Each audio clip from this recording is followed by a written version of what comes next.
علیم الحکیم۔ اللہ اکبر۔ قید خانہ ہے مومن کے لیے یہ دنیا۔ مطلب کیا ہے؟ مطلب ایک محدثین نے، شارحین نے یہ بیان فرمایا کہ قیدی اپنی مرضی سے زندگی نہیں گزارتا، قیدی اپنی مرضی سے زندگی نہیں گزارتا، قیدی سپاری کپڑے نہیں پہن سکتا، کیونکہ سپاری وہ پہنے گا جو آزاد ہوگا، قیدی نے قید خانے کا پہننا ہے۔ اسی طریقے سے سچا وفادار قیدی اگر قید خانے کے اندر ہے تو وہ باہر سے منگا کر کے کھانا نہیں کھا سکتا، تندوری چکن ارگم دڑگم یہ سب وہ نہیں کھا سکتا، قید خانے کا کھانا اس کو کھانا پڑے گا۔ توجہ فرمائے، غور فرمائے، اللہ اکبر۔ اس طریقے سے لباس قید خانے کا، حد قید خانے کی، کھانا قید خانے کا، اسی طریقے سے اور بھی دیکھ لیں، اپنی مرضی نہیں چلے گی، جہاں تک جائے گا ایسا نہیں کہ مالیگاؤں سے نکلا اور سدا مدہ کی پہاڑی تک جا کر کے گھوم کر کے آگے، ایسا نہیں ہوگا، بلکہ اس کا حال یہ ہوگا کہ وہ یہیں تک جا سکتا ہے، اتنی اس پہ جا سکتا ہے، اس سے زیادہ نہیں جا سکتا۔ یہ قیدی کی شان یہ ہوتی ہے۔ لیکن ایک بات آپ کو اور بتا دوں، اس کے بعد بتاتا ہوں، تو مومن بھی قیدی ہے، لباس تو اپنی مرضی سے نہیں پہنے گا، یعنی فلم دیکھ کر کے نچنیوں کی طرح تو نے لباس نہیں پہننا ہے، تو قیدی ہے محمد الرسول اللہ کا، تو قیدی ہے اللہ کے قانون کا۔ آقا فرماتے ہیں دنیا سجن المومن، اگر تو مومن ہے تو قیدی ہے، تو قیدی ہے قیدی، لیکن یہ تیری شان ہے، لوگ جیلوں کے قیدی ہوتے ہیں، تو قانون مصطفیٰ کا قیدی ہے۔ اور پھر کیسا قیدی؟ لباس تو نے فلم کے طریقے پہ نہیں پہننا، اس قید خانے کے، یہ قید خانہ ہے اللہ کے قانون کا قید خانہ، اس کے مطابق لباس پہننا۔ ایسا لباس مت پہن جس سے تیری ریڑھ کی ہڈی کے نیچے کا حصہ دکھے، تیری بھی نمازیں خراب، دوسروں کی بھی نمازیں خراب، سطر عورت نظر آئے، اتنا فٹ پہنے کہ جو چیزیں نہ دکھنے کی تھی وہ بھی دکھانے لگے۔ یاد رکھیے گا، میں اصلاح معاشرہ کے نام پہ فحش گفتگو تو نہیں کر سکتا، اس لیے کہ میں صوفیہ کا غلام ہوں، ہمارے صوفیہ نے تو ابے کہنے سے بھی منع فرمایا ہے، اس لیے میں کمرے کی چیزیں میں ممبر پر بیان نہیں کر سکتا، ہمارے یہاں تقدس ہے، ہمارے احترام ہے، اس لیے جو بھی بات ہوگی وہ حیا کے پردے میں ہوگی، ہم حیا والے لوگ ہیں۔ الحیاء شعبۃ من الایمان، حیا ایمان کے حصوں میں سے ایک حصہ ہے، اس لیے جو اعضاء نہیں دکھنے کے تھے وہ بھی دکھ رہے ہیں۔ اللہ اکبر، انا للہ و انا الیہ راجعون۔ بے حیائی ہے، کوئی برمنڈا پہن کر کے گھوم رہا ہے، چھوٹی چھوٹی چڈیاں پہن کر کے گھوم رہے ہیں، کوئی ٹاویل لپیٹ کر کے گھوم رہا ہے، نہیں نہیں، اللہ کا قانون ہے، اللہ کا قانون، قیدی ہو اللہ کے قانون کے، لباس شرافت کا لباس ہوگا، ہاں مہنگا پہنو منع نہیں ہے، لیکن کس طرح پہنو؟ اللہ کے قانون کے مطابق، قید خانے میں ہو، کھانا ہر چیز نہیں کھانا، جو حلال ہے وہی کھانا، حرام کھانا نہیں کھانا، اس طریقے سے۔ لیکن ایک بات خوبصورت اور بھی آپ کو بتا دوں، قید خانے میں قیدی کتنا بھی فکر مند ہوتا ہے، توجہ، قید خانے میں قیدی کتنا بھی فکر مند ہوتا ہے، لیکن قیدی کو روٹی کپڑے کی فکر نہیں ہوتی ہے نا، روٹی اور کپڑے کی فکر نہیں ہوتی، کیونکہ اس کو پتا ہے جس نے قیدی بنایا ہے کھانا اسی نے کھلانا ہے، کپڑے اسی نے پہنانا ہے، قربان جائیں، رسول اللہ فرما رہے مومن تو قیدی ہے، تجھے روٹی کپڑے کی فکر کرنے کی ضرورت نہیں، جب دنیا کی جیلیں اپنے قیدیوں کو کھانا کھلاتی ہے تو جس کو اللہ نے اپنے قانون کا قیدی بنایا ہے وہی کھلائے گا بھی، وہ پلائے گا بھی، وہ جلائے گا بھی۔ غور فرمائیں، اور کافر کے لیے جنت ہے، جنت آزادی کو کہتے ہیں، جو چاہو کرو، جو چاہو کرو اسے جنت کہتے ہیں، تو کہا کہ یہ جو چاہتے ہیں کرتے ہیں۔ اب پتا چلا ہم قیدی ہیں، اور قیدی کی حیثیت سے اگر زندگی گزارو گے دنیا کی ہر خوشی ملے گی، کوئی ٹینشن۔ ایک بات بتا، قیدی کو اس کی بھی فکر نہیں ہوتی کہ کوئی میرا مرڈر کر دے گا، کیونکہ جس نے قیدی بنایا محافظ وہی ہوتا ہے، جیل قیدی بنائے تو وہ محافظ ہو جائے، اللہ قیدی بنائے تو وہ محافظ نہیں ہوگا۔ مومن کی حفاظت اللہ کرتا ہے، میرے بھائی کوئی قیدی بن کر تو دیکھیں۔ اور ایک بات بتاؤں، ہم تو عاشق لوگ ہیں، ہم تو زلف مصطفیٰ کے اسیر ہیں، ہم تو زلف مصطفیٰ کے اسیر۔ اللہ نے محبوب کی زلفوں کو دراز اس لیے کیا کہ کروڑوں لوگ اس زلفوں کے اسیر ہو گئے۔ اور جس دن سے ان کے اسیر ہوئے ہیں ساری اسیری سے اللہ نے نجات عطا فرمائی ہے۔ ان کی غلامی ہر غلامی سے نجات کا ذریعہ ہے۔ تو اللہ کے بندوں، میں زیادہ تمہید لمبی نہیں کرتا، بس اختصار کے ساتھ ہم قیدی مصطفیٰ جان رحمت صلی اللہ علیہ وآلہ وسلم کی زلفوں کے، اللہ کے قانون کے قیدی ہیں ہم، تو ہمیں شریعت مطہرہ کے مطابق زندگی گزارنا ہے۔ اب ہمیں دیکھنا ہے کہ یہ دنیا کے اندر جو جی رہے ہیں، جینے کا طریقہ کیا؟ یہاں جیسے جیو گے آخرت میں وہی ملے گا۔ قد افلح من تزکا وذکر اسم ربہ فصلی بل تؤثرون الحیات الدنیا والآخرۃ خیر وابقی۔ اللہ پاک ارشاد فرماتا ہے کہ یہ جن لوگ کامیاب ہو گئے، مراد کو پہنچے، وہ لوگ جنہوں نے اپنے دل کو پاک کیا، اپنے من کو گناہوں کی محبت سے پاک کیا، اپنے من کو بغض سے، کینے سے، حسد سے پاک کیا، جرائم سے پاک کیا، اپنے من کو اللہ رب العزت کی نافرمانیوں کی محبتوں سے پاک کیا، وہ کامیاب ہو گئے۔ اور پھر اس کے بعد اللہ کا ذکر کرنے لگے اور نماز پڑھنے لگے۔ پھر اللہ فرماتا ہے اور یہ جو آخرت ہے یہ تمہاری دنیا سے بہتر ہے۔ دنیا ختم ہونے والی ہے، آخرت باقی رہنے والی ہے۔ دنیا میں کوئی ہمیشہ رہنے کے لیے نہیں آیا۔ 60 سال جیو، 70 سال جیو، 80 سال جیو، 100 سال تو بہت کم لوگ پہنچتے ہیں، لیکن ایک دن اس دنیا سے جانا ہے، ایک دن اس دنیا سے کوچ کرنا ہے۔ اب یہ جو دنیا ہے، دنیا یہ انتہائی تصغیر ہے، یہ دنیا تصغیر ہے۔ دنیا کہتے ہیں سب سے حقیر چیز کو۔ دنیا اولیاء کی ضد ہے دنیا، انتہائی گری ہوئی چیز۔ حضرت سیدنا امام حسن بصری فرماتے ہیں کہ لوگ اپنے پیر جو مٹی پہ رکھ کر کے چلتے ہیں، پیروں کے نیچے جو مٹی آتی ہے اس سے بھی حقیر چیز کو دنیا کہتے ہیں۔ اگر اللہ کے نزدیک مچھر کے پر کے برابر بھی دنیا کی حیثیت ہوتی تو اللہ اپنے منکروں کو کبھی دنیا کا ایک دانہ نہیں دیتا، انہیں ایک لقمہ نہیں دیتا۔ تو یہ دنیا کی کوئی عزت حیثیت اللہ کے نزدیک نہیں ہے۔ یہ دنیا کیا ہے؟ اللہ پاک ارشاد فرماتا ہے دنیا کی حیثیت کیا ہے؟ متاع الدنیا قلیل۔ یہ دنیا بہت چھوٹی سی چیز ہے، دنیا فنا ہونے والی ہے۔ دنیا میں کیوں بھیجا؟ الذی خلق الموت والحیات لیبلوکم ایکم احسن عملا۔ ہم نے تمہیں دنیا میں اس لیے بھیجا موت و حیات پیدا کر کے کہ تمہیں آزمائے، تمہارا امتحان لے کہ کون تھوڑی سی زندگی کو پا کر اچھا عمل کرتا ہے۔ اچھے عمل کے لیے آئے ہیں، اس دنیا میں ہمیشہ نہیں رہنا۔ اب یہاں آ کر کے اگر ایک انسان گناہ کرتا ہے، جرائم کرتا ہے، پاپ کرتا ہے تو اللہ اس کو اس کے گناہ کی سزا دیتا ہے۔ اللہ کے سچے رسول صادق و مصدوق صلی اللہ علیہ وآلہ وسلم ارشاد فرماتے ہیں جس معاشرے میں وہ زنا اور سود یہ دو جرم عام ہو جائیں اس معاشرے میں کثرت سے موت ہوگی۔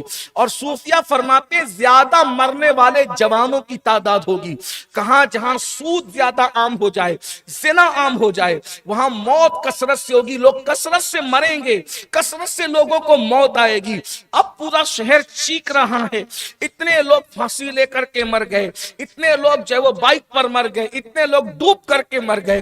یقیناً اسی لیے تو ہم بھی کوشش لے کر کے بیٹھے ہیں۔ لیکن ایک بات آپ سے کہتا ہوں، کیا رسول اللہ صلی اللہ علیہ وآلہ وسلم کی حدیث ہمیں اعلان نہیں کر رہی، ہمیں ہوشیار نہیں کر رہی، ہمیں بیدار نہیں کر رہی ہے؟ ہم صرف مرض کا رونا کب تک روئیں گے؟ علماء چیخ رہے ہیں، مولوی چیخ رہے ہیں، مقررین چیخ رہے ہیں، سب کوشش کر رہے ہیں، سیاسی لیڈر بھی کوشش کر رہے ہیں، سماجی لوگ بھی کوشش کر رہے ہیں، منبر و محراب سے بھی آواز اٹھ رہی ہے کہ لوگ مرنے سے بچے، مرنے سے بچے، مرنے سے بچے۔ مگر اللہ کے سچے رسول ارشاد فرماتے ہیں کہ جب تمہارے سماج میں زنا کی کثرت ہوگی اور جب تمہارے سماج میں سود کی کثرت ہوگی، کثرت سے لوگ مریں گے اور زیادہ تر مرنے والے صوفیہ فرماتے جوان ہوں گے، گھروں میں اندھیرا ہوگا، تمہاری امیدوں کے چراغ بجھیں گے۔ کب؟ جب تمہارے سماج میں زنا اور سود کثرت سے بڑھ جائیں گے۔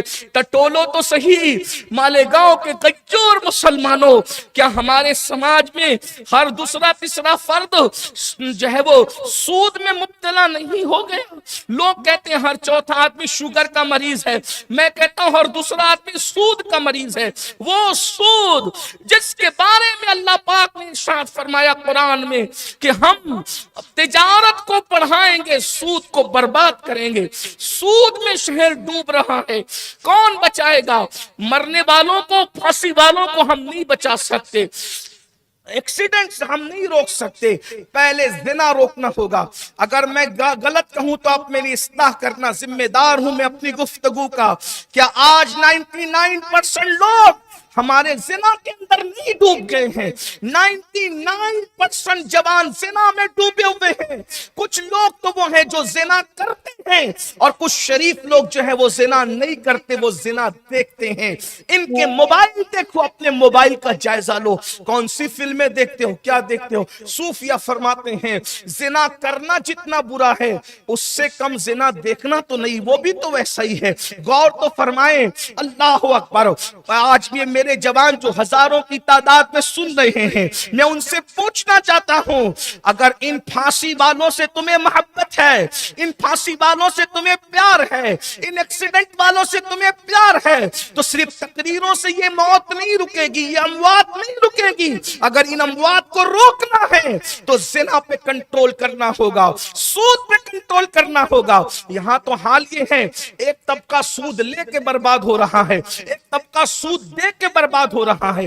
بڑی معذرت کے ساتھ استغفر اللہ، کوئی تقوی کی بات نہیں کرتا، اللہ جانتا ہے۔ ہم تو یہ کہتے ہیں، تنہائیوں میں بھی کہتے ہیں، اللہ تیرے بندوں میں سب سے زیادہ ہم گنہگار ہیں، ہم سے زیادہ کوئی گنہگار نہیں۔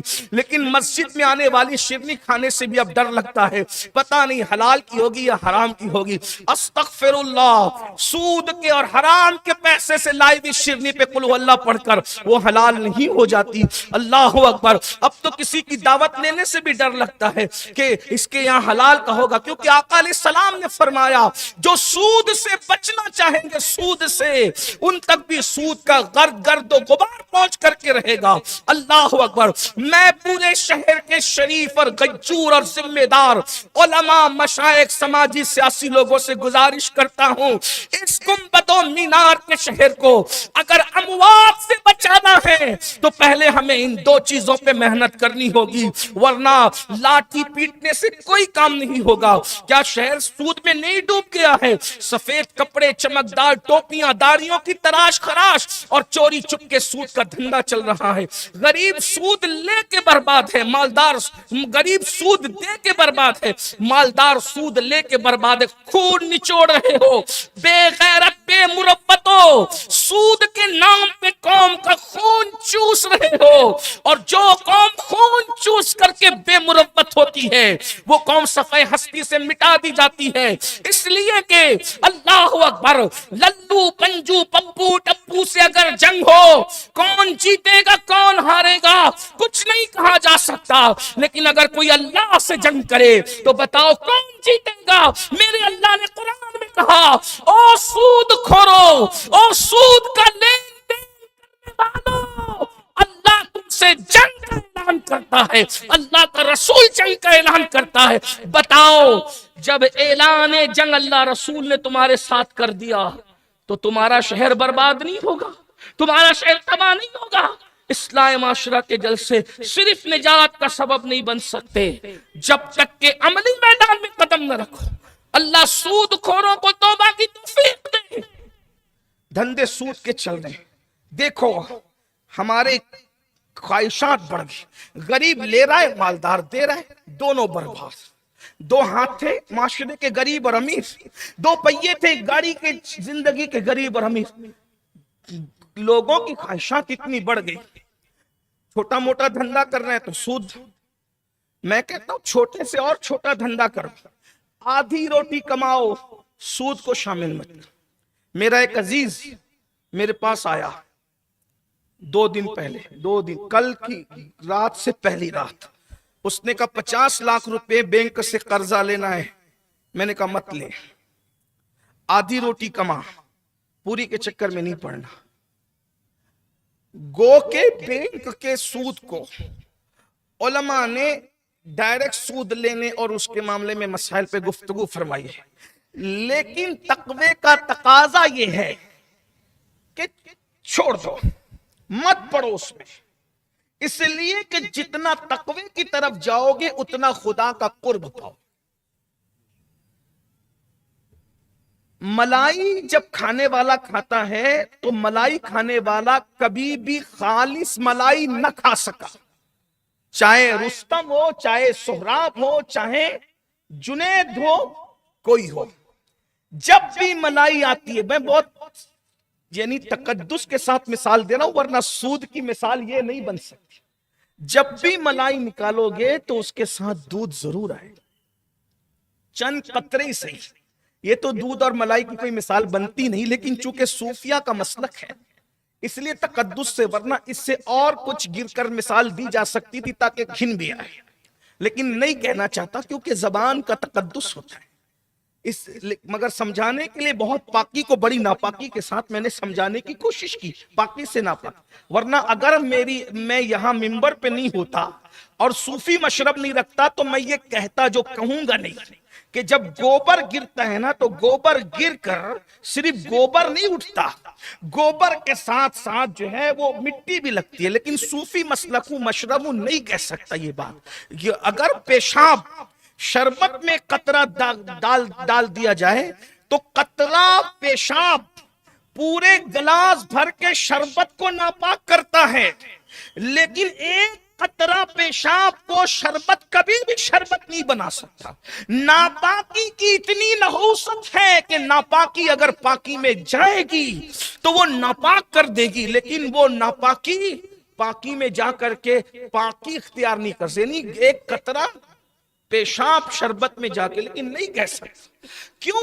اس لیے کہ صوفی مشربوں، مگر جو بات سمجھانی تھی اللہ کرے آپ سمجھ گئے ہوں، اس لیے میری گزارش ہے جہاں جہاں سود کے چانسز ہوں وہاں بھی مت جاؤ، اندیشے ہو وہاں بھی مت جاؤ، کیونکہ گرد و غبار بھی جن تک پہنچے گا۔ اور یہاں تک فرمایا جس نے سود کا ایک درہم کھایا، درہم، ایک درہم، اگر سمجھانے کے لیے میں علماء کی مدد سے اتنا کہہ دوں، چلے ایک درہم کو 1 روپیہ کہہ لیں، جس نے سود کا ایک درہم کھایا، اللہ کے رسول صلی اللہ علیہ وآلہ وسلم فرماتے ہیں اللہ اس کو 1000 سال تک جہنم کی آگ میں جلائے گا۔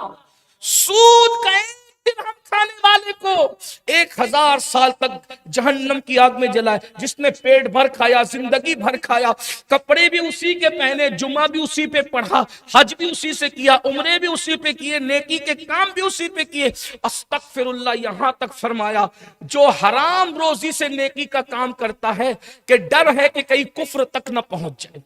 اللہ اکبر۔ تو میں یہ عرض کر رہا تھا یہ پھانسی پہ کنٹرول کیسے ہوگا؟ نمبر 1، پہلے زنا اور سود پر پابندی لگے۔ میری بہنیں اگر سن رہی ہیں ان سے بھی چاہتا ہوں میں آپ کے سامنے حل پیش کر، کیونکہ کل سے میں نے بھی سفر شروع کرنا ہے، 3 دن کا قیام مالیگاؤں میں تھا، ہم نے سوچا کہ اس کو صحیح استعمال کر لیں، کچھ دکھڑا آپ کو سناتے، کچھ آپ کی دعائیں لیں، لیکن اب آپ غور کریں، میں اس کا حل پیش کرنے لگا۔ زنا اور سود پر کنٹرول کرنا ضروری ہے۔ کون کرے گا کنٹرول؟ ہم نے کرنا ہے۔ جو فلمیں دیکھ رہے ہو توبہ کرو، سود اگر سود سے پیسے دے رکھے ہو چھوڑ دو، سود مت لو، اس کا پوری جو اپنی رقم ہے وہ لے لو، باقی سب چھوڑ دو۔ حدیث پاک میں آتا ہے کہ جو بندہ سود سے توبہ کر لے پھر اس کی زندگی کے جتنے دن گزریں گے ہر دن کے بدلے میں اللہ اسے 1000 سال کی عبادت کا ثواب عطا فرمائے۔ واقعہ نہیں بیان کرتا، صرف 2 جملے میں کہتا ہوں، حضرت امام حبیب اجمی سود کا دھندا کرتے تھے، توبہ کیے تو سرکار امام حسن بصری کے خلیفہ ہوئے اور غوث پاک اور غریب نواز کے پیروں کے پیر بنائے گئے۔ دیکھو کون سود کا دھندا کرتا ہے ہمیں نہیں پتا، ہم لوگ اتنا نہیں جانتے، لیکن جن کو جانتے ہیں آپ اس سے دوری بناؤ، اللہ کے لیے دوری بناؤ، ان کا کھانا مت کھاؤ، لقمے میں جتنا، دیکھیے ایک بندہ تو سدھرے نا، ایک بندے کا سدھرنا پورے معاشرے کا سدھرنا ہوتا ہے، اور اگر نہیں سدھرو گے تو پھر آخرت ہے، اور آخرت میں اللہ کا دردناک عذاب ہے۔ اور اللہ کے عذاب سے پھر کوئی نہیں بچا سکتا. ان عذاب ربک لواقع ما لہ من دافع. اللہ کا عذاب واقع ہو کر رہے گا، اور جب اللہ عذاب نازل کرنے کا فیصلہ کر لے، دنیا کی کوئی طاقت تمہیں بچا نہیں سکتی، کوئی نہیں بچا سکتا. قوم لوط پر جب اللہ نے عذاب نازل کرنے کا فیصلہ کر لیا، ابراہیم خلیل نے ہاتھ اٹھائے، مولا ان کو بچا لے مولا. اللہ نے فرمایا تو میرا خلیل ہے، مگر تو ان کے لیے اب دعا نہ کرنا، ان کی سفارش نہ کرنا، کیونکہ میں ان پر عذاب نازل کرنے کا فیصلہ کر چکا ہوں. غور کیجئے، نوح علیہ السلام کے بیٹے پر اللہ نے عذاب نازل کرنے کا فیصلہ کر لیا. حضرت نوح علیہ السلام نے کہا اللہ میرا بیٹا ہے، تو کہا نوح تو میرا پیارا ہے، مگر تو دعا نہ کرنا اس کے لیے، میں اس کو ہلاک کرتا ہوں. اور اللہ نے اس کو باپ کے سامنے ہلاک کر دیا. جب پیغمبر کی اولاد ہلاک ہو گئی پاپ کی اور جرائم کی وجہ سے، ہم کب بچنے والے؟ گنبد و مینار کی رٹ لگانے والوں، گنبد و مینار کی لاج کیا رکھی ہے ہم نے؟ پوری شہر کی عزت کو تو ہم نے ہاتھ پہ ملا، لیکن توبہ کے دروازے کھلے، اور گناہ سے توبہ کرنے والا ایسا ہے جیسے اس نے گناہ کیا ہی نہیں. اس لیے آؤ توبہ کریں. جو نوجوان چاہتے ہیں کہ ہمارا شہر موت سے بچے، گھر اجاڑ ہونے سے بچے، اور ایک بات کہہ دوں، بد دعا کے طور پہ نہیں، احادیث اور قرآن کی روشنی میں کہہ رہا ہوں، اگر یہ قوم ابھی نہیں سدھری، آنے والا دور اتنا بھیانک ہوگا. اللہ کی پناہ، کہیں ایسا نہ ہو کہ رونے کو مزدور نہ ملے. یہ بات یاد رکھ. قرآن میں بھی یہ واقعہ اور حدیث میں بھی، بخاری مسلم میں بھی ہے کہ موسیٰ علیہ السلام کی قوم کے ایک شخص نے زنا کیا تھا. ایک شخص، میں واقعہ نہیں بتاؤں گا، ٹائم ہے بھی نہیں اتنا، لیکن اشارہ دے رہا ہوں. آپ قرآن میں بھی واقعہ پڑھیں گے، حدیث میں بھی پڑھیں گے کہ ایک شخص نے زنا کیا موسیٰ علیہ السلام کی قوم میں. اس ایک کے زنا کی وجہ سے 70,000 لوگ ایک منٹ میں مر گئے. کتنے؟ 70,000. اب ہم بچانے کی کوشش کریں، پہلے زنا پہ کنٹرول. دیکھو کون کیا کرتا ہے مجھے نہیں پتا، ہر آدمی سوچے میں نے سدھرنا ہے، میرے شہر کو بچانے کے لیے میں نے سدھرنا ہے. سود سے مت لو. آج کل کے نوجوان چھوکرے سب کے ہاتھ میں آئی فون چاہیے. اب آئی فون لینا ہے، حیثیت نہیں ہے تو قرض لے کے لیتے ہیں، پھر اس میں سود دیتے ہیں. یہ سب جھوٹی شان بتانا بند کر. اگر اللہ نے حیثیت دی ہے تو لو، ورنہ ایک بات میں آپ کو ہمیشہ بتاتا رہتا ہوں اور آج بھی بتاتا ہوں، موبائل سے ہماری عزت نہیں، کپڑوں سے ہماری عزت نہیں، ہماری عزت جوتوں چپلوں سے نہیں ہے. ہماری عزت اللہ اور رسول پر ایمان لانے کی وجہ سے. وہ جملہ آپ نے سنا ہوگا، فاروق اعظم کا بڑا تاریخی جملہ ہے. جب پھٹے ہوئے موزے اور پیوندار کپڑے پہن کر بیت المقدس گئے تھے فاروق اعظم، تو نوجوان صحابہ نے کہا تھا کہ آپ کیا کر رہے ہیں؟ تو آپ نے کنکر اٹھا کے مارا تھا، کہا بھی اللہ کے رسول کو پردہ فرمانے چند دن نہیں گزرے، تم اتنی جلدی دنیا دار ہو گئے؟ تم یہ سمجھتے ہو کپڑے، سواری اور جوتوں سے ہمیں عزت ملی ہے؟ واللہ ہمیں جو عزت ملی ہے محمد الرسول اللہ کی غلامی کی وجہ سے. حضور کی سچی غلامی کر کے دیکھو. تو نوجوانوں سے میری گزارش ہے، یہ موبائل کا شوق، یہ بائک کا شوق، اچھے کپڑوں کا شوق، اگر اللہ نے دیا ہے تو پہنو، اگر نہیں ہے نا صبر کرو. پیون والا لباس پہننا بھی سنت ہے. اور ایک بات آپ کو بتاؤں، اپنی اصلیت میں رہو، کیونکہ اصلیت اور پیوریٹی جو ہوتی ہے نا، اس کا کبھی لوگ مذاق نہیں اڑاتے. بلکہ ایک بات میں آپ کو کہوں، کسی مزدور کے ہاتھ میں آئی فون دیکھ کر لوگ کہتے ہیں دیکھ اپنی اوقات سے بڑھ کے کام کر رہے ہیں. لیکن اگر کسی کروڑپتی کے ہاتھ میں نارمل سا موبائل ہوگا نا 1500 کا، تو لوگ کہیں گے یار اتنا بڑا آدمی ہو کر اتنا سادہ زندگی. تو جو گراؤنڈ ریئلٹی کی جو زندگی ہے نا، اس پر آؤ اور تھوڑا اپنا مائنڈ سیٹ کرو. آپ یہود، نصارہ اور فلم اور اداکار اور اداکارہ کے انداز میں سوچنے کی بجائے آپ اسلام کے لیول پہ سوچو کہ ہم نے اپنی لائف، جس کو ہم اپنے بڑے بوڑھوں کی زبان سے سنا کرتے تھے، آج میں وہ تقریر میں کہوں کہ جتنی چادر ہے اتنا ہی پیر پھیلا. بس موبائل کا معاملہ ہو، کپڑوں کا معاملہ ہو، ڈریس کا معاملہ ہو، اور کاروبار کے معاملے میں بھی بہت اونچی اڑان مت اڑو. جتنا کما سکتے ہو نا چھوٹے موٹے لیول پہ حلال طور پہ کماؤ، اللہ ترقی دے گا. گارنٹی لے جائیے، اللہ رب العزت کی بارگاہ میں ہم دعا کرتے ہیں اللہ تمہیں ترقی دے گا، اللہ کے قانون پہ رہ کے کاروبار کرو۔ قرضہ لیتے ہو قرضہ بڑھ جاتا ہے، موبائل لیتے ہو بڑھ جاتا ہے قرضہ، سود لیتے ہو بڑھ جاتا ہے۔ اینڈ کیا ہے؟ بہت پریشان کر رہا تھا، حیران کر رہا تھا، بار بار فون آ رہے تھے، بار بار گھر پہ چکر لگا رہا تھا، پھانسی لے لی۔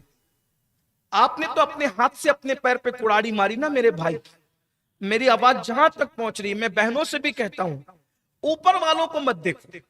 میں بہت نارمل گفتگو کرنے لگا ہوں، پھانسی اور اس پر کنٹرول کے لیے، حالات پہ کنٹرول کے لیے میری یہ دل کی آواز ہے۔ اوپر والوں کو مت دیکھو، سپاری پہننے والے کو مت دیکھو، جینس پہننے والوں کو مت دیکھو، اپنی حیثیت سے اوپر والے، اپنی حیثیت سے نیچے والے کو دیکھو۔ اس کو دیکھو نا، یہ بندے کو، اور اللہ کا شکر ادا کرو بھائی۔ سائیکل والا بائک والے کو نہ دیکھے، سائیکل والا پیدل والے کو دیکھے، پیدل والا لنگڑے کو دیکھے نا، لنگڑا بستر پہ پڑے ہوئے کو دیکھے۔ یعنی دنیا کے معاملے میں اوپر والے کو نہیں، نیچے والے کو دیکھنا ہے۔ محنت کرو، ترقی کرو۔ 8 گھنٹہ محنت کرنے کے بجائے 12 گھنٹہ کرو، 12 گھنٹہ محنت کرنے کے بجائے 15 گھنٹہ کرو۔ اگر آپ کو جینا ہے، میں تو کہتا ہوں اچھا موبائل ہونا چاہیے ہمارے پاس، اچھے کپڑے ہونے چاہیے، اچھی بائک ہونی چاہیے، اچھا گھر ہونا چاہیے، اس لیے کہ اسلام منع نہیں کرتا۔ پھر دنیا حسنہ کہا نا، پھر اس کے بعد وفی الآخرت حسنہ کہا۔ تو ہمارے یہاں تو سب ہونا چاہیے، لیکن قرضے سے نہیں ہونا چاہیے۔ اگر آپ قرضے پہ کنٹرول کر لیتے ہیں تو آپ کی بے چینیوں کو کنٹرول کیا جا سکتا ہے۔ اور یوں بھی قرض، بے جا قرض لینا بے برکتی کا پیش خیمہ ہے۔ صوفیہ اپنے مریدوں کو اس شرط پہ مرید کرتے تھے کہ تو قرض نہیں لے گا۔ آپ کو میں یہ چیلنج کے ساتھ کہتا ہوں، حدیث اور سیرت کا طالب علم ہونے کے اعتبار سے، مجھے کوئی یہ بات رسول اللہ کی سیرت میں دکھا دے کہ اللہ کے رسول صلی اللہ علیہ وآلہ وسلم نے اپنی ذات کے لیے کہیں قرضہ لیا ہو۔ اپنی ذات کے لیے بات کر رہا ہوں، حضور علیہ السلام۔ یہاں تو مالیگاؤں میں ایک مسئلہ مشہور ہے نا کہ اگر ادارے میں ہاتھی ملتا ہے نا، ہاتھی بولوں تو تھوڑا اچھا نہیں لگے گا، جیسی مسل ویسی بات۔ اگر ادارے میں ہتھی ملتا ہے نا تو ہتھی خریدو، پھر چارہ کھلانے کے لیے پھٹیچر بن کے پھرتے رہو۔ یہ ہے ادھار، اس پہ کنٹرول کرو۔ ادھار نحوست لاتا ہے، بے جا۔ ہاں اگر واقعی بھوک اتنی بڑھ گئی کہ جان پہ بنائی تو ادھار لینے کی اجازت ہے۔ تقوی کے بہت قریب ہے ادھار سے بچنا۔ میرے بھائی، رسول اللہ کے گھر میں ایک حدیث جو بہت مشہور ہے، 40 دن تک کے فاقہ ہوتا۔ کبھی صدیق اکبر کو بھی نہیں پتا چلتا کہ رسول اللہ کے گھر میں 40 دن تک چولہا نہیں جلا۔ ام المومنین سے پوچھا گیا کہ وہ 40 دن تم کھاتے کیا تھے جب چولہا نہیں جلتا تھا؟ قالت اسودین، 2 کالی چیزوں، ایک کھجور کھاتے تھے، پانی پیتے تھے، زندگی گزارتے۔ ایسے غلاموں کو بھی خبر نہیں ہونے دیتے تھے۔ ایک بات آپ کو کہوں، اپنے غموں کو، اپنی مصیبتوں کو، اپنی پریشانیوں کو اپنے دل میں رکھنا سیکھو۔ میں بہت اب قیمتی باتیں کرنے لگا ہوں، یہ شاید کتابوں میں نہیں ملے گی، یہ صرف صوفیہ کے قدموں میں بیٹھ کے جو ہم نے سیکھی ہے نا، اب میں وہ راز آپ کے سامنے شیئر کرنے لگا ہوں مصیبتوں سے بچنے کے لیے۔ اپنے غموں کو دوسروں سے کہنے سے بچو۔ غم صرف 2 لوگوں کو کہے جا سکتے، توجہ، غم 2 لوگوں کو، یا تو طبیب کو کہو یا تو حبیب کو کہو۔ طبیب اور حبیب کے سوا اپنے غم کسی کو نہ کہو۔ اب توجہ کرنا، بہت قیمتی باتوں کی طرف ہم آ رہے ہیں، اور باران رحمت کا نزول بھی ہو رہا ہے۔ ہم نے اللہ سے عرضی کی تھی کہ مولا 3 دن خیر سے گزار دینا، تیسرے دن کا اینڈ ہے۔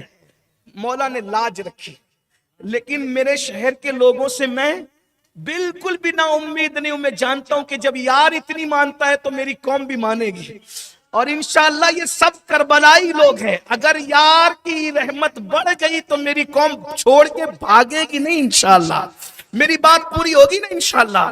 میں بات آپ کے سامنے، لیکن توجہ کرنا، حالانکہ بہت فکر انگیز گفتگو بارش میں نہیں کی جا سکتی، مگر یار کی مرضی ہے، جب تک پرمیشن ملا تھا ٹھیک ہے، لیکن اب توجہ کریں، میں جلدی بات سمیٹ رہا ہوں۔ اپنے غموں کو کبھی کسی غیر سے نہیں کہنا، اپنے راز کو کسی غیر سے مت کہنا۔ اگر غیر سوتیلا بھائی بھی ہو تو اس سے مت کہنا، نبی کا بیٹا بھی ہو تو اس سے مت کہنا، اس لیے کہ راز کی بات اگر غیر سے کہہ دو اور وہ غیر نبی کا بیٹا بھی ہو تو یوسف جیسے معصوم کو پٹائی کھا کر کے کنویں میں گرا دیا جاتا ہے۔ راز دوسروں سے کہنے سے بچو، راز کی بات کسی سے مت کہو۔ اقبال نے کہا یا غالب نے کہا تھا، بڑی بزم میں راز کی بات کہہ دوں، بڑا بے ادب ہوں سزا چاہتا ہوں۔ سوتیلے بھائیوں کو کبھی بات رکھ، پھر کس سے بات کریں؟ توجہ، بات کس سے کریں؟ اپنے غم کی داستان کس سے شیئر کریں؟ دل کہیں تو ہلکا کرنا ہوگا، تو آؤ اپنے اللہ سے باتیں کریں، اپنے اللہ سے باتیں کریں، مطلب کہ اللہ سے باتیں مناجات کریں۔ جب سب سو جائیں اس وقت اپنے غموں کے دکھڑوں کو لے کر تازہ وضو کر کے 2 رکعت نفل پڑھتے ہاتھ اٹھا کر، اور نحن اقرب الیہ من حبل الورید کو پر یقین کرتے ہوئے پھر اسے دکھڑا سناؤ، پھر دیکھو رحمتوں کی برسات کیسے ہوتی ہے۔ اپنے نبی کو اپنا دکھڑا سناؤ، تنہائی میں بیٹھ جاؤ، نعتیں پڑھو، حضور کا تصور کرو۔ اللہ شیرک سے زیادہ قریب ہے، اور نبی النبی اولا بالمؤمنین من انفسہم، نبی مومنوں کی جان سے زیادہ قریب ہے۔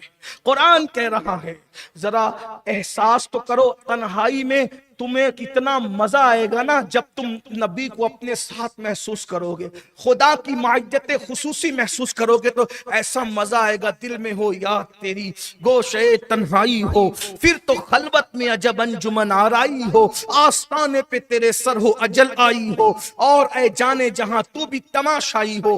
تو اپنے راز کسی کو نہ کہو، لڑکیاں اپنے راز کسی کو، پہلی بات تو ایسی زندگی مت گزارو جس میں کچھ راز بھی ہوں، زندگی کھلی کتاب ہے، لیکن اگر کچھ راز آ جائیں زندگی میں شیئر مت کرو۔ کچھ لوگ دوست تو بنتے راز سننے کے لیے، نہیں کہنا راز اپنے اللہ سے کہو، اپنے رسول سے کہو، یا جو بہت واقعی طبیب حبیب ہو نا، دل کے قریب ہو، اس سے کہو۔ باقی میں ایک بات کہتا ہوں کہ اب تو دوست تو بہت ملتے ہیں، دلبر کون ملتا ہے؟ دوست تو بہت ہے، دلبر کون ہے؟ کسی کہنے والے نے شاید یہ سچائی کہی تھی کہ شریک جشن ہزار ہے، شریک غم کوئی نہیں، حسین آج بھی تنہا ہے کربلا کی طرح۔ آج ہر حسین تنہا ہے، لیکن کچھ خوش نصیب میرے جیسے ہیں جنہیں 72 کا صدقہ مل جاتا ہے۔ میں خوش ہوں، اللہ کا شکر ہے، اللہ نے مجھے 72 کا صدقہ دیا کہ میں اچھے ساتھی عطا کیا، الحمدللہ، اللہ اسے نظر بد سے بچائے۔ تو عرض یہ کر رہا تھا، پہلی چیز زنا اور سود پہ کنٹرول کرو۔ نمبر 2، اپنے راز اپنے اللہ کے سامنے رکھ، اپنے غم اپنے دکھڑے اللہ کے سامنے رکھ، اپنے اللہ سے باتیں کرنا سیکھو۔ باتیں کرنے کا مطلب مناجات کرو، کبھی اس کو محسوس کرو کہ وہ تمہاری شہرت سے زیادہ واقعی قریب ہے، واقعی قریب۔ یہ کوئی قصہ نہیں ہے، یہ کوئی فسانہ نہیں ہے، یہ کوئی معاذ اللہ گڑی ہوئی باتیں نہیں ہیں، اللہ ہے اور شہرت سے زیادہ قریب ہے۔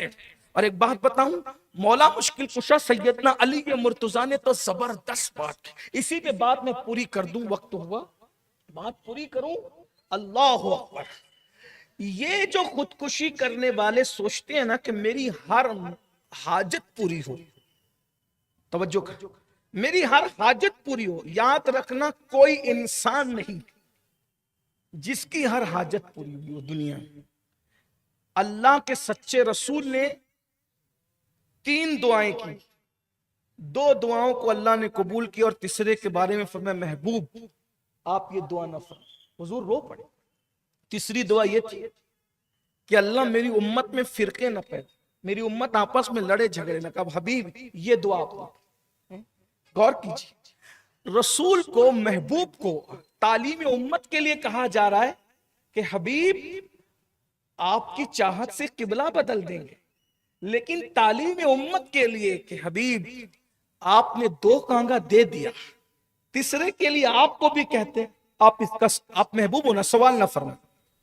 تو یہ جو ہمارے دماغ میں نا کہ میری ہر حاجت پوری ہو، تو دنیا ہے جہاں ہر حاجت پوری نہیں ہوتی، انسان یہاں سے تشنا جاتا ہے، جہاں ہر حاجت پوری ہوتی ہے اس کو جنت کہتے ہیں۔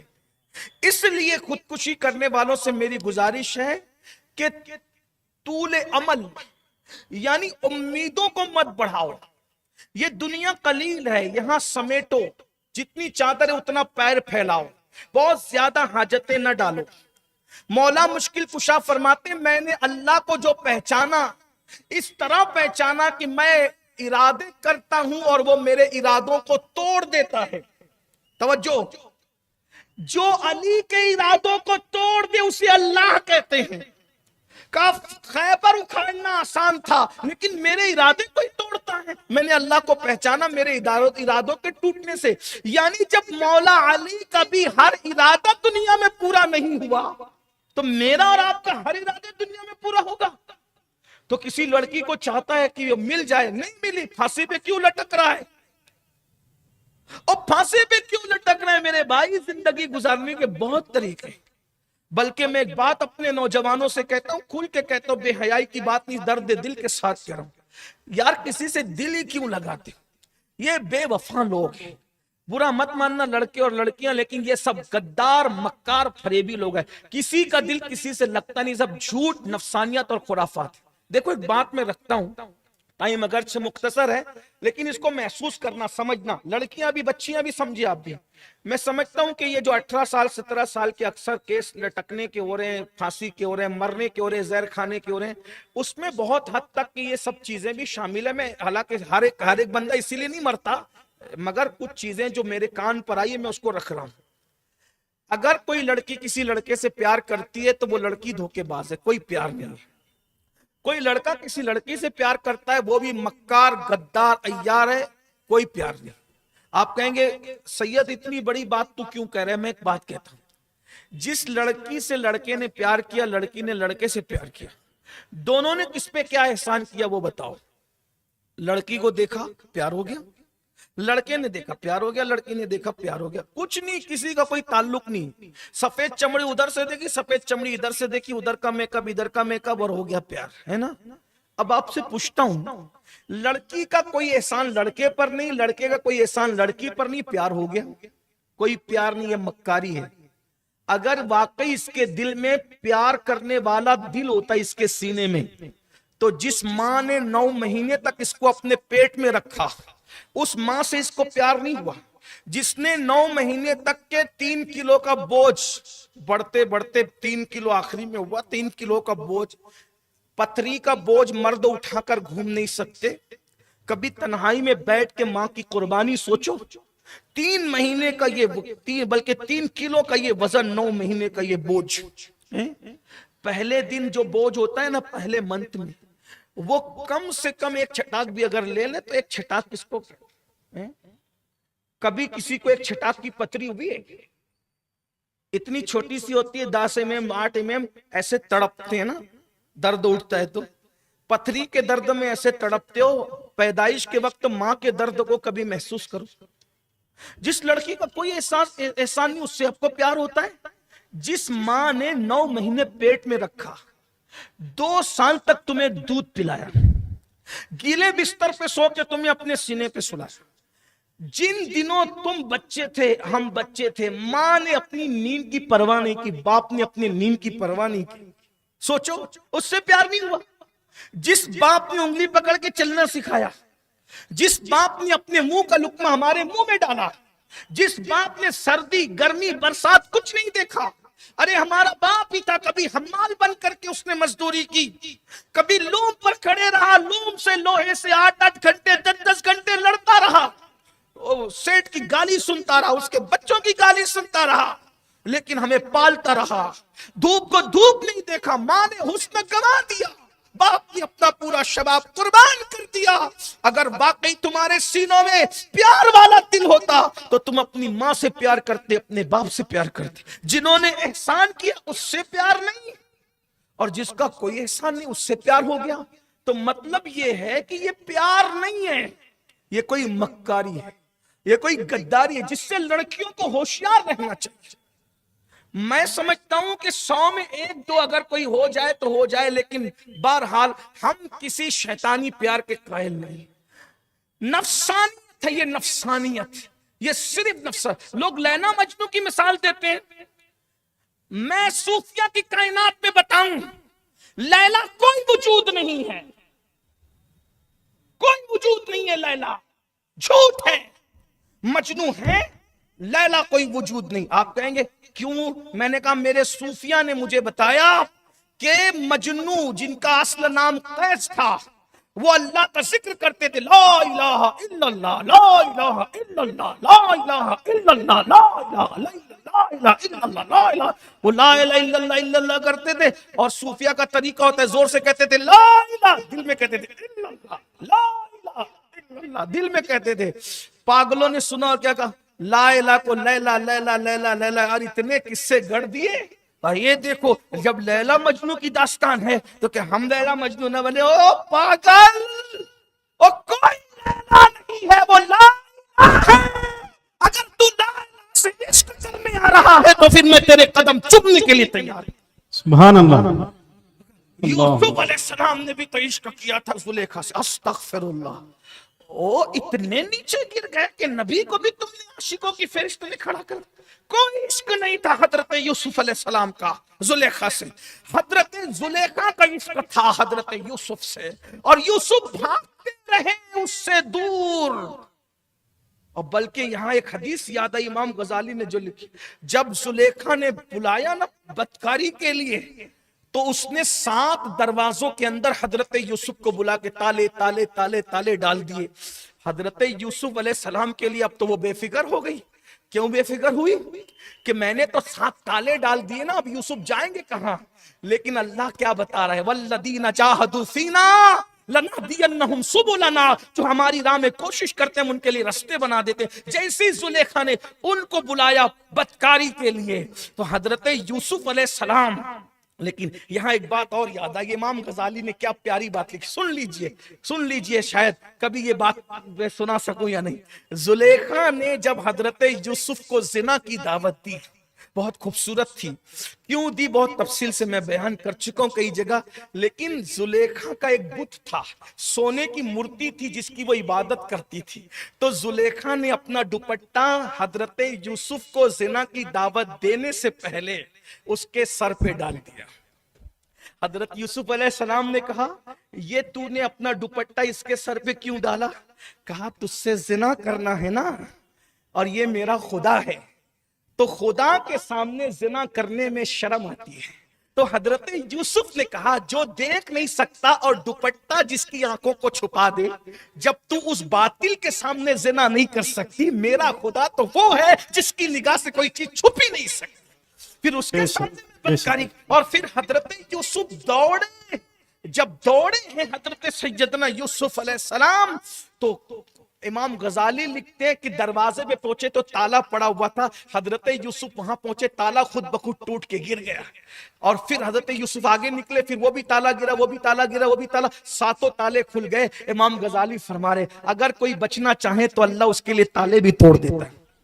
تو میں بات ختم کرتے ہوئے کیا کہہ رہا تھا کہ یہ جو پیار محبت کی یہ کوئی حقیقت، یہ سب جھوٹے مکر، یہ فلموں کی داستان ہے، اس سے نکلو، اپنی ماں سے پیار کرو، اپنے باپ سے پیار کرو، اور شادی کرنا ہے نا جلدی کرو، ہم تمہارے ساتھ ہیں بھائیو۔ اپنے ماں باپ کو اگر تمہیں شادی کی حاجت ہے، لڑکی لڑکا پیار کرنے کی بجائے، آنکھیں لڑانے کی بجائے، عشق لڑانے کی بجائے، گلی میں چکر لگانے کی بجائے، بائک گھمانے کی بجائے، جھوٹی پھنسے سب کرنے کی بجائے، اپنے ماں باپ سے کہو بچپن میں کھلونے دلاتے تھے، کھلونے کی حاجت تھی، کاپیاں دلائی، کاپیوں کی حاجت تھی، پین دلائی، پلا، اب مجھے شادی کی حاجت ہے، میری شادی کر دو، ہم تمہارے ساتھ کھڑے رہیں گے۔ میں نے کئی مرتبہ کہا یہ سارے علماء تمہارے ساتھ، اس لڑکے کو میں مرد مانتا ہوں جسے شادی کی حاجت ہے تو وہ زنا کرنے کی بجائے نکاح کرنے کی بات اپنے ماں باپ سے ادب سے کہتا ہے میرا نکاح کر دو، ہم آپ کے ساتھ کھڑے ہیں۔ نکاح کرنے کی بات کرنا کوئی نامردی تھوڑی، زنا کرنا یہ برائی ہے۔ تو یہ ایک دوسرے سے پیار نہ کرو، محبت نہ کرو، یہ سب نفسانیت ہے۔